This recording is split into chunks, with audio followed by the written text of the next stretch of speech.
Because, I want to start it with talking about guns and abortion, right? Because we talk about being pro-life and supporting life and not allowing people to take life even before life is truly given, and then we give somebody an AR-15. You can't have an abortion, but you can have an AR-15. So what life matters? Life that's living or life that's about to be lived? Because to this day, I have not found anybody explain to me why they needed an AR-15. I've talked about this multiple times on this podcast. And I used to say, hey, you don't need an AR-15, but this is United States of America. So keep your AR-15 and have at it. But now I'm getting to the point to where I'm like, maybe not. Maybe they should go. Maybe we should really tighten up our gun laws. Maybe we should tighten up like our gun regulations. Maybe we should, get rid of automatic and semi-automatic weapons. Maybe we should outlaw them. I know a gun recall will be tough, but what California has done, I don't think it's the worst thing in the world. I mean, they have a waiting period. But I know gun control in this country will never happen. So what should we do? I think that we should vet people much longer. We should have a more in-depth vetting process. It should not be easier to buy, it should not be easier to get your license than it is to buy a gun. It should not be easier. It should not be easier to buy a gun than it is to get your license. I was right the first time. It should not be easier to buy a plan B than to get a gun. You should not be able to join the military at 18, not be able to buy a pistol at 21, but buy an AR-15 at the same age of 18. That doesn't make sense to me. Your insurance drops at 25 for a reason. Maybe that should be the age in which you can buy an AR-15 after having an extended wait until you can actually pick it up. Maybe, Chris Rock had a joke about, yeah, we sell them guns, but we make bullets $5,000. Maybe we should drive up the price of ammunition. Because, the harder it is to get the guns, the harder it is to get the ammo. I promise you, the harder it is to commit the crimes.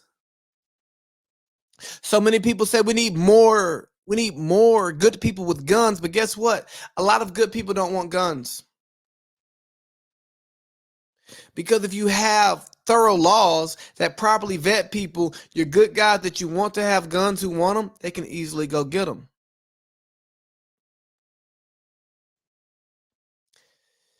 But so often we think about trying to stop the bad people and how we can stop the bad people, but what we do is we enable them.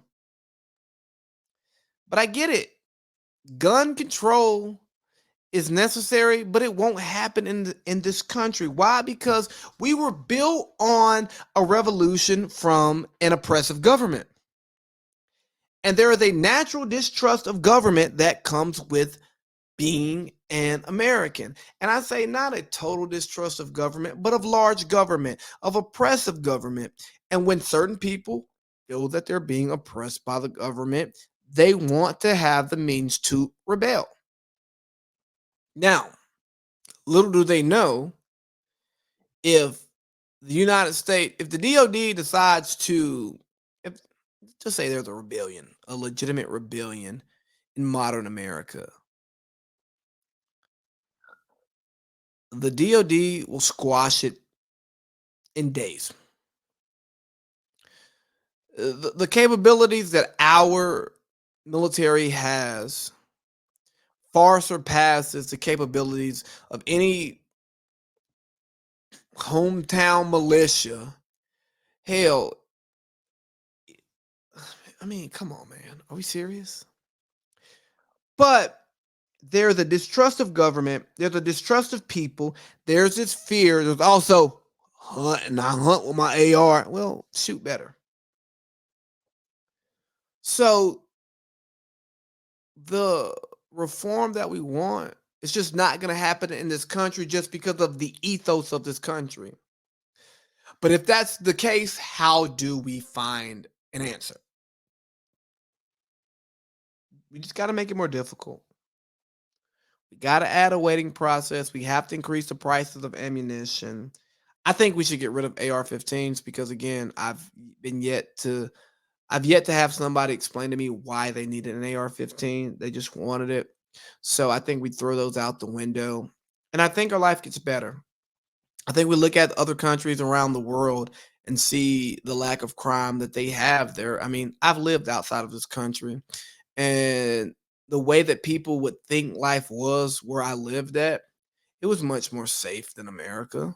It was supremely more safe than America. I mean, I never locked my door and I never left thinking that I would get robbed or somebody would be there waiting on me. But you also couldn't have firearms in that country. Tell you what, boy. People be like, hey, we need more guns to keep us safe from people with guns. Well, what if nobody has guns?